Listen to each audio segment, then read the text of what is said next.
What is that नैना? म्हणजे असं काय आहे तिकडे की ज्याच्यामुळे लोक खूप सारे अट्रॅक्ट होतात, खूप सारे रील्स होतात. आम्ही असं ऐकलं की तिथे अदानीज, अंबानीज, वाजवाज यांनी सगळ्यांनी जागा घेतल्यात. एअरपोर्टपासून 20 किलोमीटरच्या परिसरामध्ये नैना हा एक क्षेत्र निर्धारित केलेला आहे. त्याच्यामध्ये तुम्हाला पनवेल तालुका येतो, उरण तालुका येतो, पेण तालुका येतो, खालापूर तालुका येतो आणि ह्या सगळ्याचा 600 स्क्वेअर किलोमीटर म्हणजे आपण 222 मुंबई पकडूया हो, आणि 222 नवी मुंबई एवढा मोठा एरिया. नैनामध्ये अशा कोणत्या गोष्टी आहेत की एखादा कॉमन इन्व्हेस्टर आहे की तो गेला पाहिजे, त्याला तिथं काय मिळणार आहे? एखादं रॉ प्रॉडक्टचं फिनिश प्रॉडक्ट होतं. म्हणजे रॉ असलेली नवी मुंबई जशी जशी विकसित होत गेली तसं ते फिनिश प्रॉडक्टकडे गेलं आणि त्याचे कॉस्ट वाढले. तसंच नैनामध्ये होणार आहे.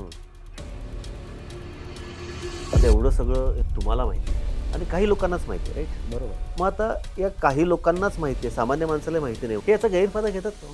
येस.